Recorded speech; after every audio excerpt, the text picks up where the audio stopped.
আকাশবাণী কলকাতা স্থানীয় সংবাদ পড়ছি সুদীপ বসু। প্রথমে বিশেষ বিশেষ খবর। বিশ্বজুড়ে অস্থিরতা সত্ত্বেও ভারতের আর্থিক অগ্রগতি দৃঢ় ও গতিশীল রয়েছে বলে 2025-26 অর্থবর্ষের অর্থনৈতিক সমীক্ষায় সরকার জানিয়েছে।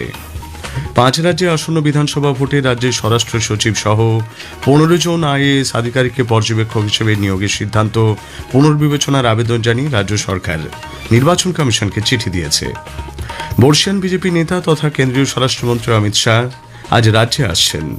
একাধিক কর্মসূচিতে যোগ দেবেন তিনি। কলকাতা সহ রাজ্যের বিভিন্ন প্রান্তে অনুপ্রবেশের কারণে জনবিন্যাস বদলে যাচ্ছে বলে অভিযোগ তুলে বিজেপি দ্য সাইলেন্ট ইনভেশন নামের একটি তথ্যচিত্র প্রকাশ করেছে। রাজ্যের বিভিন্ন বিদ্যালয়ে শিক্ষাকর্মী নিয়োগের পরীক্ষার দিনক্ষণ ঘোষণা করেছে স্কুল সার্ভিস কমিশন। আসছি বিস্তারিত সংবাদে। বিশ্বজুড়ে অস্থিরতা সত্ত্বেও ভারতের অর্থনৈতিক অগ্রগতি দৃঢ় ও গতিশীল রয়েছে এবং দেশের অভ্যন্তরীণ চাহিদায় অর্থনীতির মূল চালিকা শক্তি হিসেবে কাজ করছে বলে সরকার জানিয়েছে। কেন্দ্রীয় অর্থমন্ত্রী নির্মলা সীতারমণ গতকাল সংসদে 2025-26 অর্থবর্ষের অর্থনৈতিক সমীক্ষা পেশ করেছেন। ইতিবাচক অগ্রগতির কথা উল্লেখ করে তাতে জানানো হয়েছে 2026-এর প্রকৃত জিডিপির হার বৃদ্ধি পেতে পারে 7.4% হারে। 2027 অর্থবর্ষে এই হার 6.8 থেকে 7.2% পর্যন্ত বৃদ্ধির পূর্বাভাস দেওয়া হয়েছে। সমীক্ষায় অভ্যন্তরীণ চাহিদার পাশাপাশি শহরাঞ্চলে ভোগ ব্যয় বৃদ্ধি অর্থনৈতিক কর্মকাণ্ডকে আরও বাড়িয়ে তুলেছে এবং কর কাঠামো সংস্কার এই বৃদ্ধিতে সহায়ক হয়েছে বলে সমীক্ষায় উল্লেখ করা হয়েছে। দেশে অনুৎপাদক সম্পত্তির মোট অনুপাত বহু দশকের মধ্যে সর্বনিম্ন 2.2% দাঁড়িয়েছে। 2025 অর্থবর্ষে পণ্য পরিষেবার ক্ষেত্রে ভারতের মোট রপ্তানি রেকর্ড 8,25,300 কোটি মার্কিন ডলারে পৌঁছেছে। 3 বছর ধরে আলোচনার পর ভারত ইউরোপীয় ইউনিয়ন মুক্ত বাণিজ্য চুক্তির ঘোষণা হয়েছে বলেও সমীক্ষায় উল্লেখ করা হয়েছে। প্রধানমন্ত্রী নরেন্দ্র মোদী অর্থনৈতিক সমীক্ষা রিপোর্টকে স্বাগত জানিয়েছেন। সমাজ মাধ্যমে এক পোস্টে তিনি বলেন, বিশ্বজুড়ে প্রতিকূল পরিবেশে দেশের সংস্কারের কাজ দ্রুত গতিতে এগিয়ে চলেছে। 5 রাজ্যে আসন্ন বিধানসভা ভোটে রাজ্যের স্বরাষ্ট্র সচিব সহ 15 জন আইএএস আধিকারিককে পর্যবেক্ষক হিসেবে নিয়োগ করার সিদ্ধান্ত পুনর্বিবেচনার আবেদন জানিয়ে রাজ্য সরকার কমিশনকে চিঠি দিয়েছে। এই 15 জনের মধ্যে 9 জন আধিকারিকের বিকল্প নাম রাজ্যের তরফে কমিশনের কাছে প্রস্তাব করা হয়েছে বলেও প্রশাসনিক সূত্রে খবর। উল্লেখ্য, পশ্চিমবঙ্গ সহ 5 রাজ্যে আসন্ন নির্বাচনের জন্য নির্বাচন কমিশন এ রাজ্যের 15 জন আইএএস এবং 10 জন আইপিএস আধিকারিককে কেন্দ্রীয় পর্যবেক্ষক হিসেবে নিয়োগ করেছে। কেন্দ্রীয় পর্যবেক্ষক নিয়োগ সংক্রান্ত তালিকায় আরও একটি সংশোধনের প্রস্তাব পাঠাতে চলেছে রাজ্য। কমিশনের প্রকাশিত তালিকায় কেন্দ্রীয় পর্যবেক্ষক হিসেবে যে 10 জন আইপিএস আধিকারিকের নাম রয়েছে তাদের মধ্যে ভরতলাল মিনা এবং ঋষিকেশ মিনা দুজনের ক্ষেত্রেই পরিবর্তনের আবেদন জানাবেন রাজ্যের মুখ্য নির্বাচনী আধিকারিক। প্রশাসনিক সূত্রে জানা গেছে, তালিকায় থাকা এই 2 আইপিএস অফিসারের কিছু ব্যক্তিগত পারিবারিক সমস্যা রয়েছে। রাজ্যের এসআইয়ের শুনানির সময়সীমা বাড়ানোর আবেদন জানিয়েছে ভোটকর্মী ও বিল ঐক্য মঞ্চ। মঞ্চের সাধারণ সম্পাদক স্বপন মণ্ডল জানিয়েছেন, বিষয়টি নিয়ে তারা মুখ্য নির্বাচনী আধিকারিককে চিঠি দিয়েছেন। আমরা জানি যে আমাদের রাজ্যে হিউজ পরিমাণ যারা ভোটার আছেন তাদের লজিক্যাল ডিসক্রিপেন্সিতে হিয়ারিং এর ডাক এসছে এবং সেই হিয়ারিং পর্ব চলছে। কিন্তু আমরা বেশ কিছু জেলা, গুরুত্বপূর্ণ জেলা যেগুলো, সেগুলো থেকে খবর পাচ্ছি যেটা এবং যে গতিতে চলছে আর কি, তাতে করে যে স্টিপুলেটেড টাইম যেটাকে বলা হয় বা নির্দিষ্ট সময়ের মধ্যে এই হিয়ারিং কমপ্লিট হবে কিনা জানি না, এটা নিয়ে সন্দেহ দেখা দিয়েছে। বা হিয়ারিং কমপ্লিট হলেও যে নিখুঁত এসআইআর বা ভোটার লিস্ট তৈরি করা যাবে সেই ব্যাপারে কিন্তু সন্দেহ দেখা দিচ্ছে। এই দ্রুততার সঙ্গে করার জন্য বিশেষ করে উত্তর 24 পরগনা, দক্ষিণ 24 পরগনা, হুগলি, হাওড়া, মালদা, মুর্শিদাবাদ, উত্তর দিনাজপুর, এই ধরনের যে জেলাগুলো, এখানে প্রচুর পরিমাণ ভোটারের নাম লজিক্যাল ডিসক্রিপেন্সিতে উঠেছে। বর্ষিয়ান বিজেপি নেতা তথা কেন্দ্রীয় স্বরাষ্ট্রমন্ত্রী অমিত শাহ যে রাজ্যে আসছেন, দলীয় সূত্রে জানা গেছে রাতে তিনি কলকাতা বিমানবন্দরে পৌঁছবেন। এরপর নিউ টাউনে একটি বেসরকারি হোটেলে রাত্রিবাস করবেন তিনি। উল্লেখ্য, শনিবার ব্যারাকপুরে দলীয় কর্মসূচিতে অংশ নেবেন শ্রী শাহ। আগামীকালই শিলিগুড়িতে অমিত শাহের কর্মী সভাকে কেন্দ্র করে তৎপরতা তুঙ্গে। সবাই কোচবিহার, আলিপুরদুয়ার, জলপাইগুড়ি, শিলিগুড়ি সাংগঠনিক জেলার বিপুল সংখ্যক দলীয় কর্মী উপস্থিত থাকবেন বলে মনে করা হচ্ছে। কলকাতা সহ রাজ্যের বিভিন্ন প্রান্তে অনুপ্রবেশের কারণে জনবিন্যাস বদলে যাচ্ছে বলে বিজেপি অভিযোগ করেছে। দলের রাজ্য সভাপতি সাংসদ শ্রমিক ভট্টাচার্য গতকাল সাংবাদিক সম্মেলনে বলেন, অবাধে অনুপ্রবেশ এবং রাজনৈতিক মদত রাজ্যের আর্থ সামাজিক কাঠামোকে বিপন্ন করছে।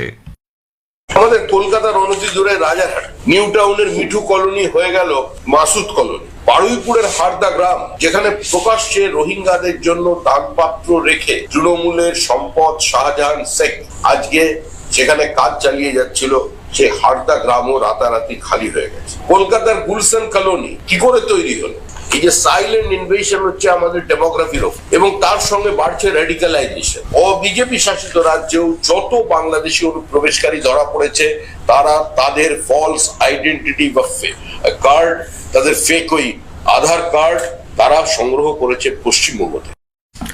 বিজেপির তরফে গতকাল দ্য সাইলেন্ট ইনভেশন নামে একটি তথ্যচিত্র প্রকাশ করা হয়। আইপ্যাক তল্লাশিতে মুখ্যমন্ত্রী মমতা ব্যানার্জির বাধা দেওয়ার প্রতিবাদে নবান্নের সামনে ধর্ণা কর্মসূচির অনুমতি চেয়ে বিজেপির আবেদন প্রধান বিচারপতির ডিভিশন বেঞ্চ খারিজ করে দিয়েছে। এর আগে বিচারপতি শুভ্রা ঘোষ বিরোধী রাজনৈতিক দলকে 50 জন বিধায়ককে নিয়ে মন্দিরতলা বাসস্ট্যান্ডে এই ধর্ণা কর্মসূচি করতে অনুমোদন দিয়েছিলেন। সেই নির্দেশের বিরুদ্ধে বিজেপি বিধায়ক শঙ্কর ঘোষ, প্রধান বিচারপতি সুজয় পাল ও বিচারপতি পার্থসারথী সেনের ডিভিশন বেঞ্চের দ্বারস্থ হন। স্থানীয় সংবাদ শুনছেন আকাশবাণী কলকাতা কেন্দ্র থেকে। এখন বিজ্ঞাপন। আনন্দপুরের নাজিরাবাদে ভয়াবহ অগ্নিকাণ্ডের ঘটনায় দমকল ও ফরেন্সিক বিভাগ তদন্ত করে যৌথভাবে প্রাথমিক রিপোর্ট জমা দিয়েছে। মোট 35,000 বর্গফুট আয়তনের মধ্যে মোমো কারখানাটি 8,000 বর্গফুটের ছিল বলে পুলিশের কাছে জমা দেওয়া রিপোর্টে উল্লেখ করা হয়েছে। এদিকে নাজিরাবাদে এ পর্যন্ত উদ্ধার হয়েছে 25 জনের দেহাংশ। এই ঘটনায় নিখোঁজ ডায়েরি করা হয়েছিল 27 জনের নামে।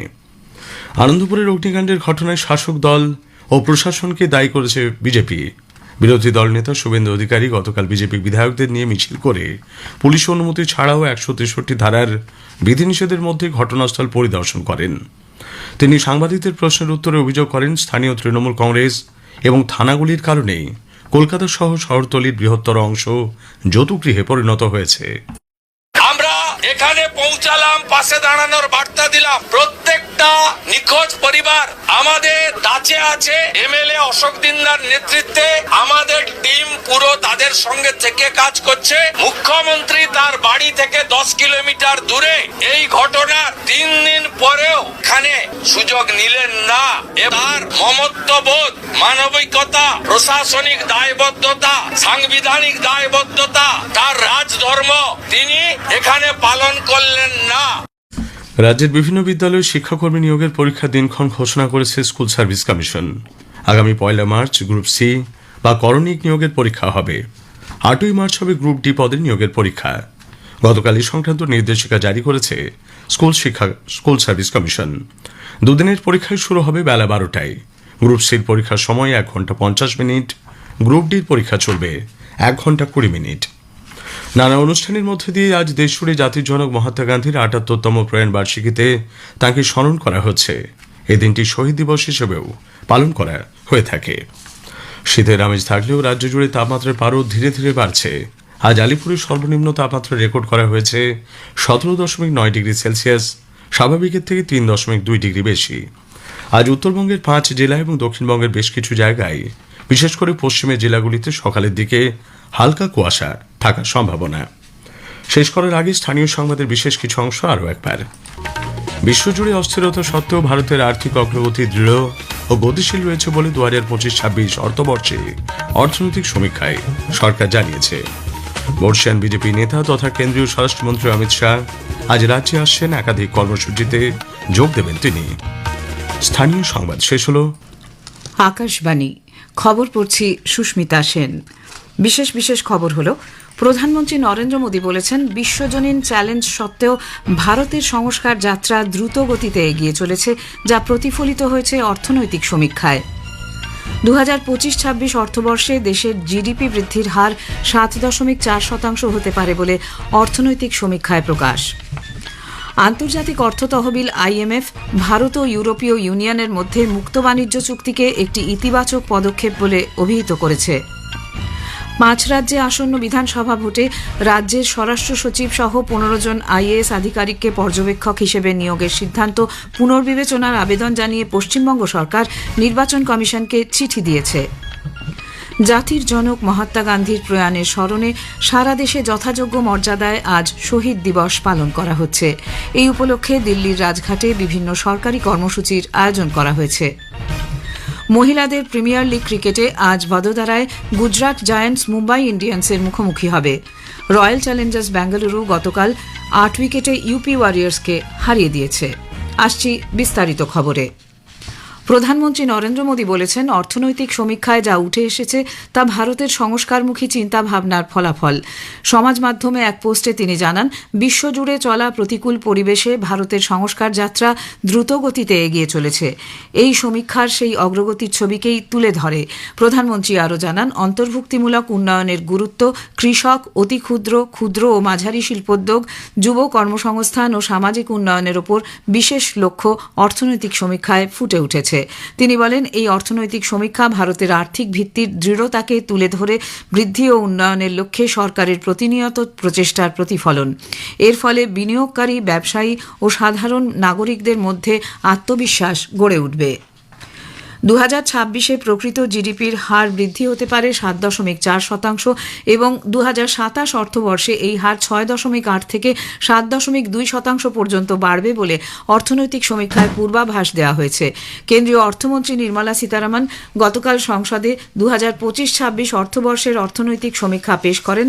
দেশের অভ্যন্তরীণ চাহিদাই অর্থনীতির মূল চালিকা শক্তি হিসাবে কাজ করায় আন্তর্জাতিক অস্থিরতা সত্ত্বেও ভারতের অর্থনৈতিক অগ্রগতি দৃঢ় ও গতিশীল রয়েছে বলে সরকার জানিয়েছে। বিশ্বের উদ্ভাবন সূচকে ভারত 38 নম্বর স্থানে উঠে এসেছে। গত কয়েক বছরে ভারতের উদ্ভাবন পরিমণ্ডলের স্থায়ী অগ্রগতি হয়েছে। 2019-এ ভারতের স্থান ছিল 66তম।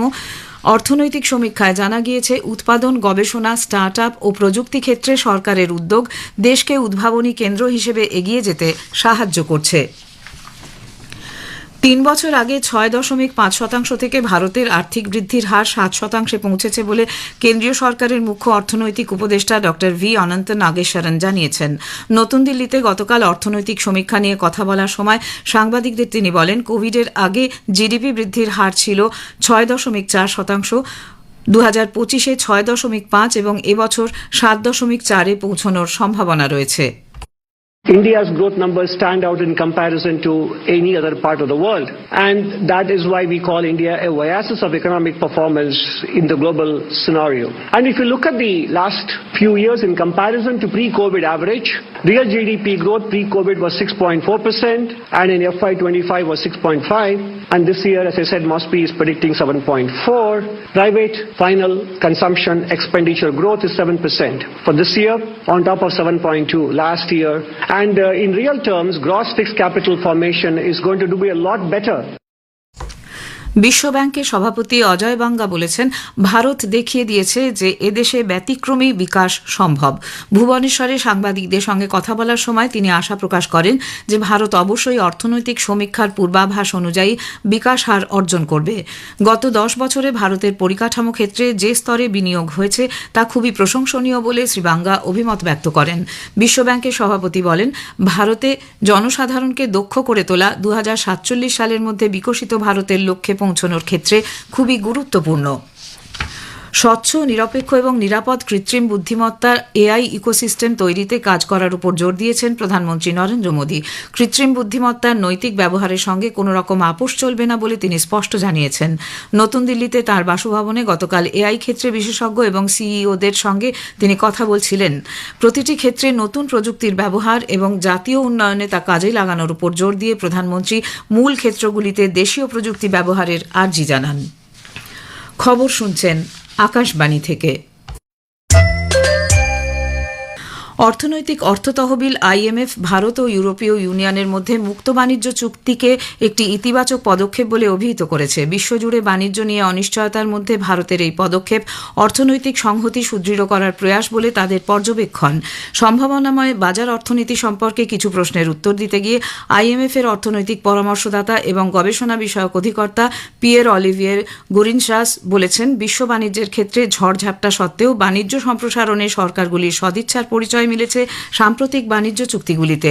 সৌদি আরবের অর্থমন্ত্রকের সঙ্গে সহযোগিতায় আলুলাতে সম্ভাবনাময় বাজার অর্থনীতি বিষয়ে আগামী মাসে 8 ও 9 তারিখ আন্তর্জাতিক অর্থ তহবিল আইএমএফ এর সম্মেলন হতে চলেছে। সেই প্রেক্ষিতে পিয়ের অলিভের এই বক্তব্য। ভারত আরব বিদেশমন্ত্রীদের দ্বিতীয় বৈঠক IAF-MM চলতি মাসের 31 তারিখে অর্থাৎ আগামীকাল নতুন দিল্লিতে অনুষ্ঠিত হবে। ভারত ও সংযুক্ত আরব আমিরশাহী যৌথভাবে এই বৈঠকে সভাপতিত্ব করবে। আরব লীগের সদস্য রাষ্ট্রগুলির বিদেশমন্ত্রীরা ও আরব লীগের সেক্রেটারি জেনারেলও এই বৈঠকে অংশ নেবেন। 5 রাজ্যে আসন্ন বিধানসভা ভোটে রাজ্যের স্বরাষ্ট্র সচিব সহ 15 জন IAS আধিকারিককে পর্যবেক্ষক হিসেবে নিয়োগ করার সিদ্ধান্ত পুনর্বিবেচনার আবেদন জানিয়ে পশ্চিমবঙ্গ সরকার নির্বাচন কমিশনকে চিঠি দিয়েছে। ওই 15 জনের মধ্যে 9 জন আধিকারিকের বিকল্প নাম রাজ্যের তরফে কমিশনের কাছে প্রস্তাব করা হয়েছে বলে প্রশাসনিক সূত্রে জানা গিয়েছে। উল্লেখ্য, পশ্চিমবঙ্গ সহ 5 রাজ্যে আসন্ন নির্বাচনের জন্য নির্বাচন কমিশন এ রাজ্যে 15 জন IAS ও 10 জন IPS আধিকারিককে কেন্দ্রীয় পর্যবেক্ষক হিসেবে নিয়োগ করেছে। বিজেপির নবনিযুক্ত জাতীয় সভাপতি নীতিন নবীন আজ গোয়া সফর করবেন। দুদিনের এই সফরে তিনি একাধিক সাংগঠনিক বৈঠকে সভাপতিত্ব করবেন। পাশাপাশি গোয়ার বিভিন্ন নির্বাচনী এলাকায় বিজেপির বুথ স্তরের কর্মীদের সঙ্গে সাক্ষাৎ করবেন তিনি। নীতিন নবীনের এই সফর বিজেপির বুথ স্তরের সংগঠনগুলিকে মজবুত করার কাজে বিশেষ ভূমিকা নেবে বলে মনে করছে সংশ্লিষ্ট মহল। সভাপতি পদে আসীন হওয়ার পর এটি হবে তার দ্বিতীয় সফর। এর আগে তিনি পশ্চিমবঙ্গ সফর করেন। বর্ষীয়ান বিজেপি নেতা ও কেন্দ্রীয় স্বরাষ্ট্রমন্ত্রী অমিত শাহ আজ পশ্চিমবঙ্গে আসছেন। আগামীকাল ব্যারাকপুরে দলীয় কর্মসূচিতে অংশ নেবেন শ্রী শাহ। দলীয় সূত্রে জানা গেছে আজ রাত 8টায় তিনি কলকাতা বিমানবন্দরে এসে পৌঁছবেন। জাতির জনক মহাত্মা গান্ধীর প্রয়াণে স্মরণে সারা দেশে যথাযোগ্য মর্যাদায় আজ শহীদ দিবস পালন করা হচ্ছে। এই উপলক্ষে দিল্লির রাজঘাটে আজ বিভিন্ন সরকারি কর্মসূচির আয়োজন করা হয়েছে। এই উপলক্ষে মধ্য দিল্লির বিভিন্ন এলাকায় যান চলাচলে বিধিনিষেধ আরোপ করেছে দিল্লি ট্রাফিক পুলিশ। এক নির্দেশিকায় বলা হয়েছে, রাজঘাটের গান্ধী স্মৃতিস্থলে শহীদ দিবসের অনুষ্ঠানে উপস্থিত থাকবেন প্রশাসনিক স্তরের কর্তা ব্যক্তিরা। ফলে সমগ্র এলাকায় বিশেষ নিরাপত্তা বেষ্টনী থাকবে। মানবাধিকার সংগঠন অ্যামনেস্টি ইন্টারন্যাশনালের সচিব অ্যাগনেস কালমার্ড বাংলাদেশের অন্তর্বর্তীকালীন সরকারের প্রধান উপদেষ্টা মোহাম্মদ ইউনুসকে চিঠি লিখে বাংলাদেশে সাংবাদিকদের বিরুদ্ধে সন্ত্রাসবিরোধী আইনের অব্যাহত অপব্যবহার নিয়ে উদ্বেগ প্রকাশ করেছেন। মত প্রকাশের স্বাধীনতা ও সংগঠনের অধিকার রক্ষায় ব্যর্থতার বিষয়েও চিঠিতে উল্লেখ করেন তিনি। অন্তর্বর্তীকালীন সরকারকে বাংলাদেশের 12ই ফেব্রুয়ারি নির্বাচনের আগে মানবাধিকার সুরক্ষা নিশ্চিত করতে অবিলম্বে পদক্ষেপ নেওয়ার আহ্বান জানিয়েছেন কালমার্ড। গুজরাটের কোটাম্বিতে ভাদোদারা আন্তর্জাতিক ক্রিকেট স্টেডিয়ামে মহিলাদের প্রিমিয়ার লিগ ক্রিকেটে আজ গুজরাট জায়ান্টস মুম্বাই ইন্ডিয়ান্সের মুখোমুখি হবে। খেলা শুরু সন্ধে 7:30 গতরাতে রয়্যাল চ্যালেঞ্জার্স বেঙ্গালুরু 8 উইকেটে ইউপি ওয়ারিয়ার্সকে হারিয়ে দেয়। জয়ের জন্য 144 রানের লক্ষ্য তাড়া করে রয়্যাল চ্যালেঞ্জার্স বেঙ্গালুরু 13 ওভার 1 বল খেলে প্রয়োজনীয় রান তুলে নেয়। ওপেনিং জুটিতে অধিনায়ক স্মৃতি মান্ধানা ও গ্রেস হ্যারিসের মজবুত 108 রানের অংশীদারিত্বের সুবাদে আরসিবি 147 রান করে জয়ী হয়। এর আগে ইউপি ওয়ারিয়ার্স নির্ধারিত 20 ওভারে 8 উইকেটে 143 রান করে। শেষ করার আগে খবরের বিশেষ কিছু অংশ আরেকবার। প্রধানমন্ত্রী নরেন্দ্র মোদী বলেছেন, বিশ্বজনীন চ্যালেঞ্জ সত্ত্বেও ভারতের সংস্কার যাত্রা দ্রুত গতিতে এগিয়ে চলেছে, যা প্রতিফলিত হয়েছে অর্থনৈতিক সমীক্ষায়। আন্তর্জাতিক অর্থ তহবিল IMF ভারত ও ইউরোপীয় ইউনিয়নের মধ্যে মুক্ত বাণিজ্য চুক্তিকে একটি ইতিবাচক পদক্ষেপ বলে অভিহিত করেছে। জাতির জনক মহাত্মা গান্ধীর প্রয়াণে স্মরণে সারা দেশে যথাযোগ্য মর্যাদায় আজ শহীদ দিবস পালন করা হচ্ছে। খবর এখনকার মতো এ পর্যন্ত।